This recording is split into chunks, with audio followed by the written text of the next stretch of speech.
বাংলাদেশের একটি শান্ত সবুজে ঘেরা ছোট্ট গ্রাম সোনাপুর। গ্রামের চারদিকে ধানক্ষেত, বাঁশঝাড়, ছোট ছোট পুকুর আর মাটির রাস্তা।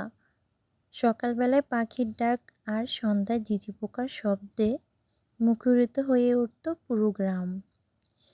গ্রামের মানুষ ছিল খুবই সহজ সরল আর একে অপরের সুখে দুঃখে পাশে থাকত। কিন্তু এই সুন্দর গ্রামেরও একটি রহস্য ছিল। গ্রামের একেবারেই পশ্চিম প্রান্তে বিশাল এক বটগাছের নিচে দাঁড়িয়েছিল একটি পুরনো দুইতলা বাড়ি। বাড়িটির দেয়ালে শ্যাওলা জমে গেছে, জানালার কাচ ভেঙে গেছে, দরজাগুলো মরিচা ধরে আধ খোলা অবস্থায় ঝুলে আছে।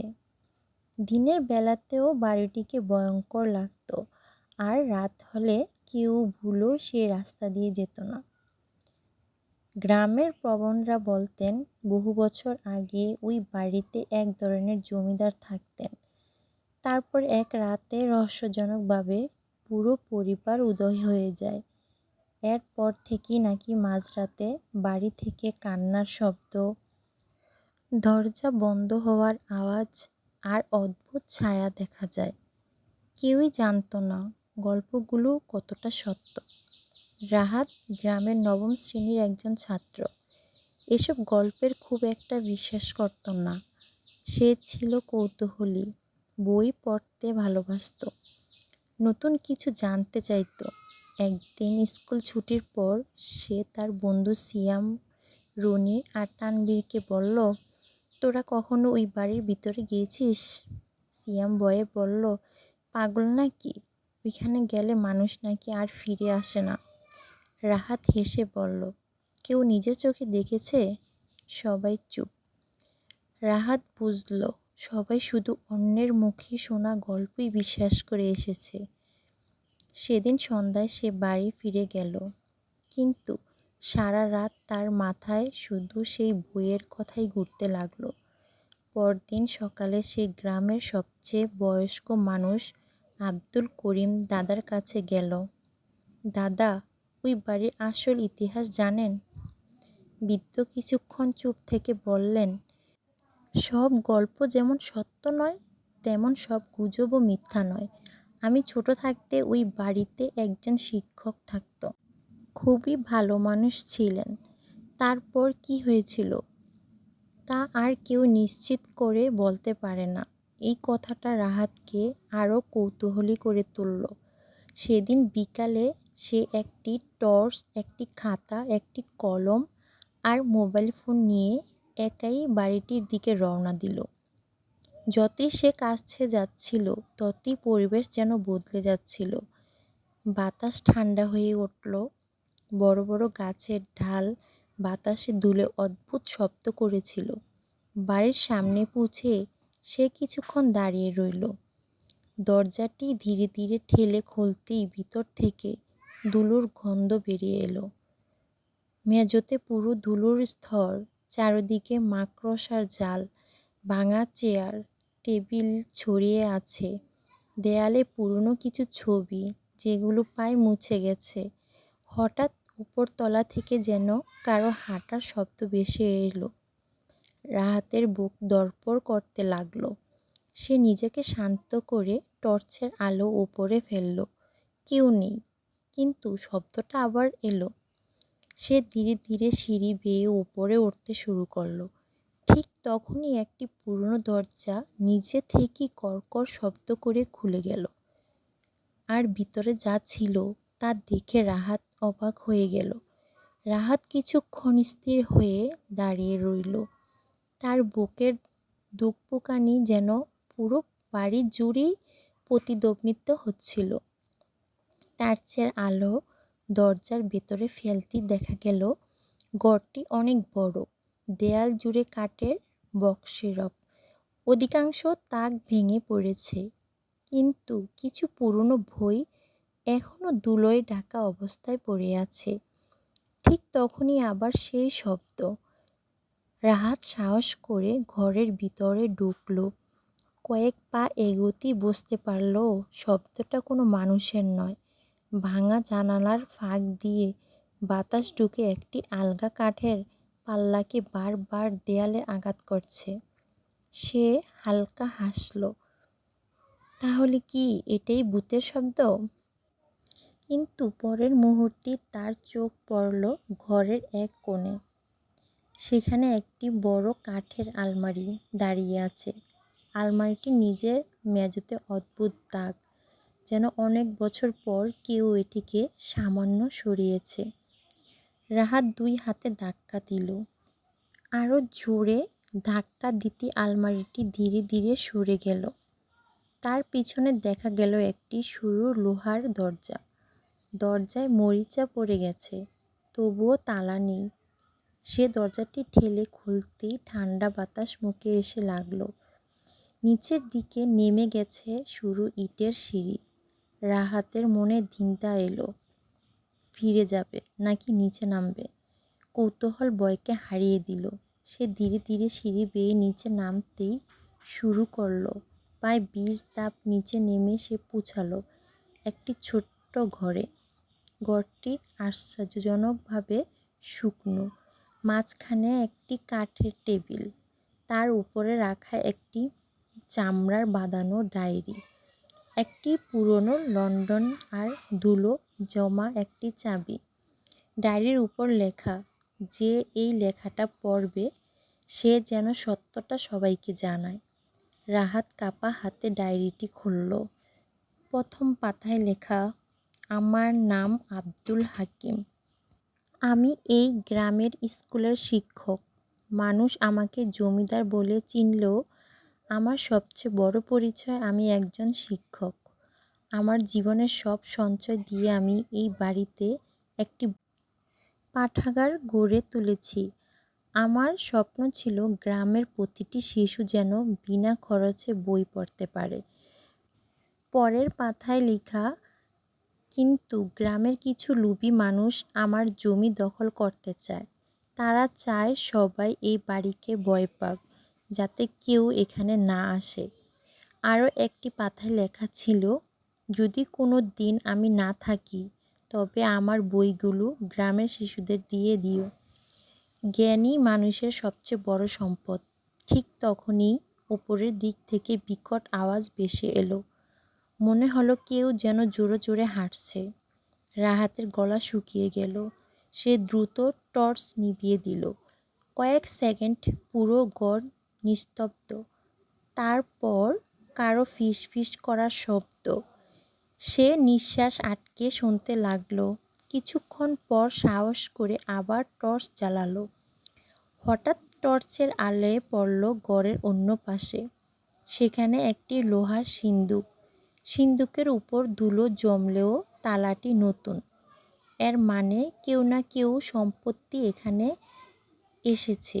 রাহাত ধীরে ধীরে সিন্দুকের কাছে গিয়ে আগালো। তার হাতে থাকা পুরনো চাবিটি তালায় লাগাতেই ক্লিক করে তালা খুলে গেল। সিন্দুকের ভিতরে সোনা বা টাকা ছিল না, কিন্তু শত শত পুরনো বই, গ্রামের জমির দলিল, কিছু বিরল মানচিত্র এবং একটি খাম। খামের উপরে লেখা, যদি সত্যি একজন সৎ মানুষ এটি খুঁজে পায় তবে গ্রামের মানুষকে একত্র করে সত্য প্রকাশ করে দিও। রাহাত বুঝতে পারল এই বাড়ির রহস্য ভূত নয়, এর পিছনে লুকিয়ে আছে বহু বছরের ষড়যন্ত্র। কিন্তু সে তখনও জানত না বাড়ির বাইরে কেউ একজন দাঁড়িয়ে তার প্রতিটি পদক্ষেপ লক্ষ্য করছে। রাহাতের শরীর দিয়ে যেন ঠান্ডা স্রোত বয়ে গেল। বাড়ির বাইরে কেউ আছে, এই ভাবনাটাই তার বুক ধড়ফড় করে দিল। সে দ্রুত সিন্দুকের ভিতরে ডায়েরি, খাম আর কয়েকটি গুরুত্বপূর্ণ কাগজ ব্যাগে ভরে ফেলল। তারপর টর্চের আলো নিভিয়ে সিঁড়ি বেয়ে ধীরে ধীরে উপরে উঠতে লাগলো। বাড়ির ভেতর তখন সম্পূর্ণ নীরব, কিন্তু নীরবতার মাঝেও সে স্পষ্ট শুনতে পেল বাইরে শুকনো পাতার উপর কারো হাঁটার শব্দ। সে ভাঙা জানালার ফাঁক দিয়ে উঁকি দিল। চাঁদের আলোয় একজন মানুষকে দেখা গেল, কালো কাপড়ে মুখ ঢাকা, হাতে একটি লাঠি। লোকটি বাড়ির চারপাশে ঘুরে ঘুরে যেন কাউকে খুঁজছে। রাহাত বুঝে গেল এখন সামনে দিয়ে বের হওয়া মানে ধরা পড়া। সে বাড়ির পিছন দিক দিয়ে সিদ্ধান্ত নিল। ধীরে ধীরে হাঁটতে হাঁটতে একটি ভাঙা দরজার কাছে পৌঁছালো।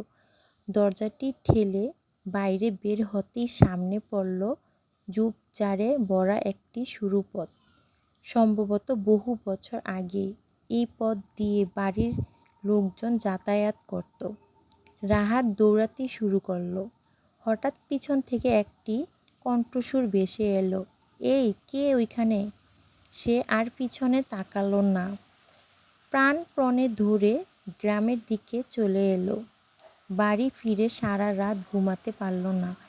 বারবার ডায়েরির কথা মনে পড়ছিল, শিক্ষক আব্দুল হাকিমের স্বপ্ন, লুকিয়ে রাখা বই, আর সে রহস্যময় লোক। পরদিন সকালে সে তার বন্ধু সিয়াম, রনি আর তানবীরকে সব খুলে বলল। প্রথমে কেউ বিশ্বাস করতে চাইল না, কিন্তু যখন সে ডায়েরি আর দলিলগুলো দেখালো তখন সবাই অবাক হয়ে গেল। সিয়াম বলল, এগুলো যদি সত্যি হয় তাহলে এত বছর ধরে সবাইকে মিথ্যা বলা হয়েছে। তারা চারজন সিদ্ধান্ত নিল এবার সত্যটা সবার গ্রামের সবাইকে জানাবে। সবাই বিকালে তারা আব্দুল করিম দাদার বাড়িতে গেল। ডায়েরি পড়ে বৃদ্ধের চোখে জল চলে এলো। তিনি ধীরে ধীরে বললেন, আমি ছোটবেলায় হাকিম স্যারের কাছে পড়েছি। তিনি সত্যিই অসাধারণ মানুষ ছিলেন। হঠাৎ একদিন তিনি নিখোঁজ হয়ে যান। এরপর কিছু লোক ছড়িয়ে দেয় যে বাড়িটি অভিশপ্ত। আমরা ভয়ে আর কখনো ওদিকে যাইনি। তিনি আরও বললেন, যে লোকগুলো তখন জমি দখল করতে চেয়েছিল তাদের বংশধরেরা এখনও গ্রামে আছে। সম্ভবত তারাই চায় সত্যটা চাপা থাকুক।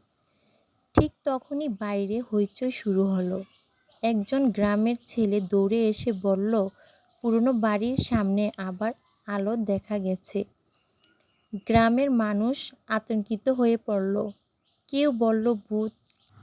কিন্তু এবার রাহাত চুপ করে রইল না। সে বলল, আজ রাতে আমি আবার সেখানে যাব। তবে এবার একা নয়, তার বন্ধুদের পাশাপাশি গ্রামের কয়েকজন সাহসী যুবকও সঙ্গে যাবে। রাত ঠিক 10টায় তারা সবাই টর্চ, লাঠি আর মোবাইল নিয়ে পুরনো বাড়ির সামনে পৌঁছালো। দূর থেকে দেখা যাচ্ছিল বাড়ির ভেতরে ক্ষীণ আলো জ্বলছে। সবাই নিঃশব্দে এগিয়ে গেল। দরজার ফাঁক দিয়ে উঁকি দিতেই তারা দেখল দুজন লোক ঘরের ভিতরে দাঁড়িয়ে সিন্দুক খুঁজছে। একজন বলছে, ছেলেটা নিশ্চয়ই কাগজগুলো নিয়ে গেছে, ওকে খুঁজে বের করতেই হবে। আরেকজন বলল, ওগুলো যদি ইউনিয়ন অফিসে পৌঁছে যায় তাহলে আমাদের সব শেষ। রাহাত সব বুঝে গেল।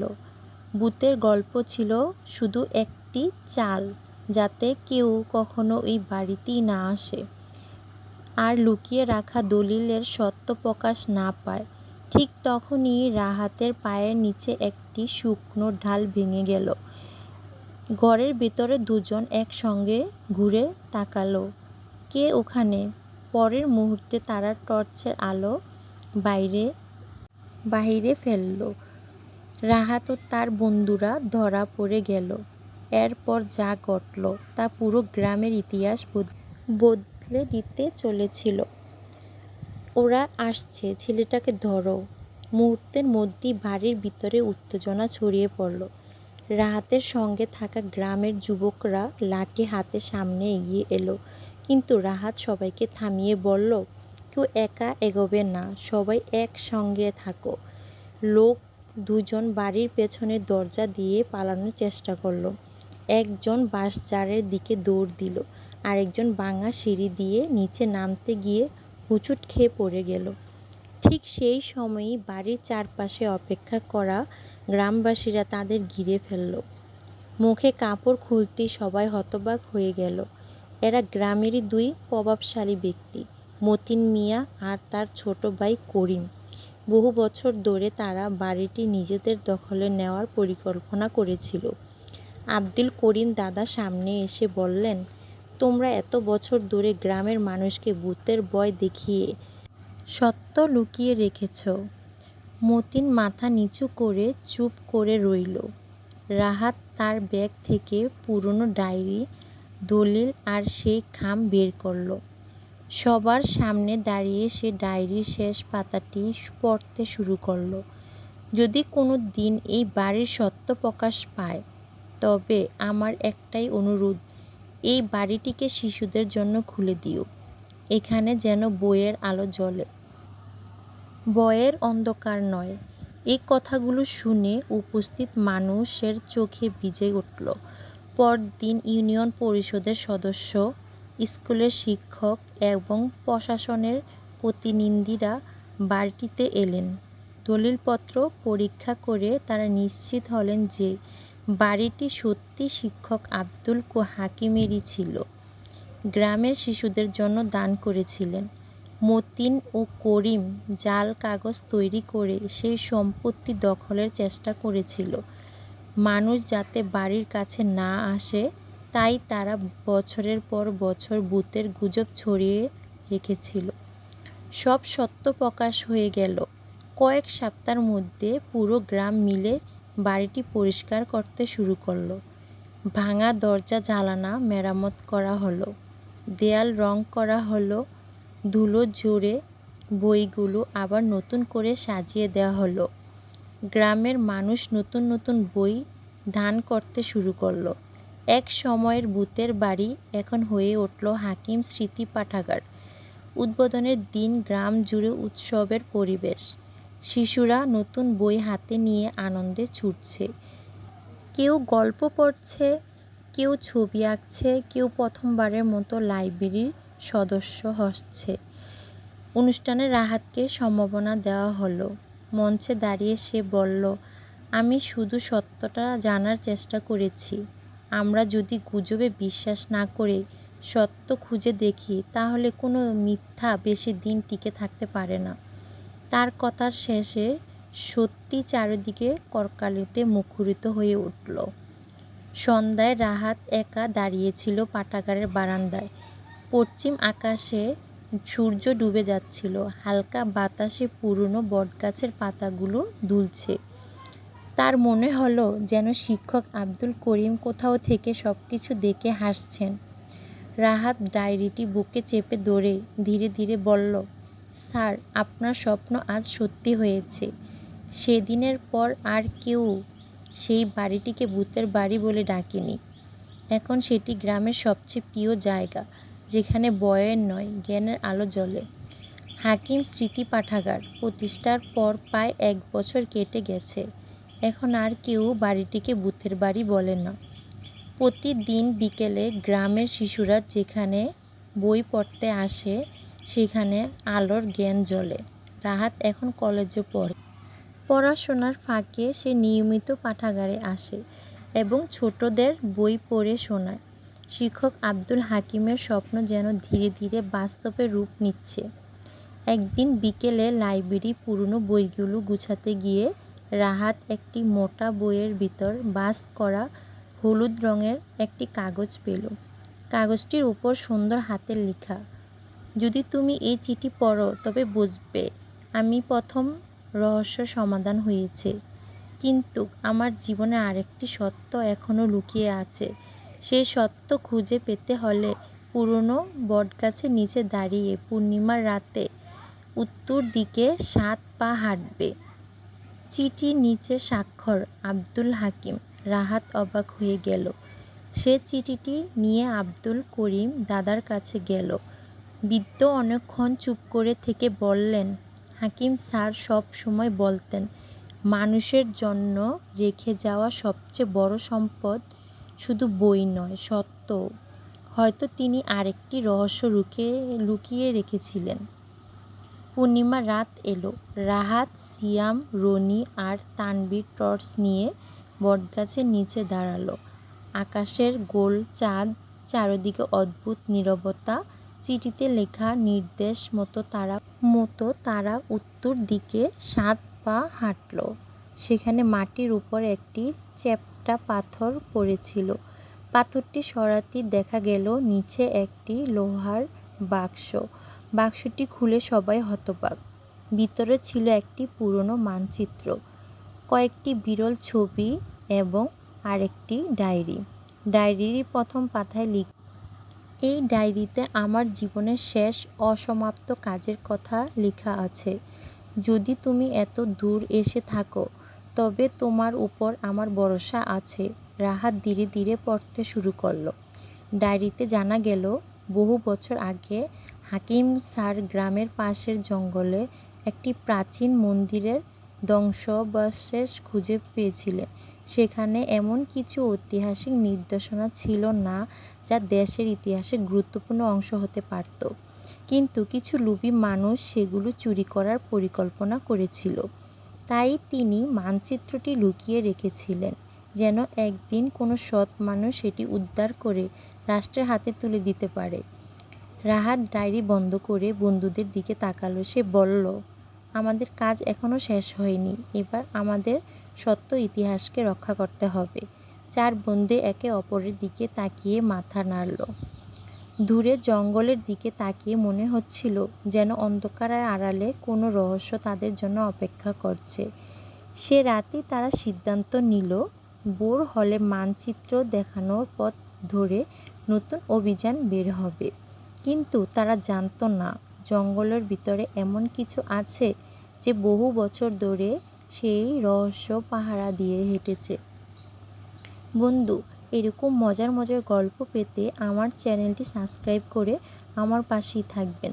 আর আমাদের চ্যানেলের ভিডিও সবার আগে পাওয়ার জন্য চ্যানেলটি সাবস্ক্রাইব করে নোটিফিকেশন অন করে রাখবেন। তাহলে সবার আগে আপনাদের কাছে ভিডিওটা চলে যাবে। ভিডিওটা ভালো লাগলে অবশ্যই লাইক করে সবার সাথে শেয়ার করে দিবেন। আজকের ভিডিওটা ছিল এই পর্যন্তই। দেখা হচ্ছে আগামীকাল আরও একটি নতুন ভিডিওতে। ততক্ষণ ভালো থাকবেন, সুস্থ থাকবেন। Good bye.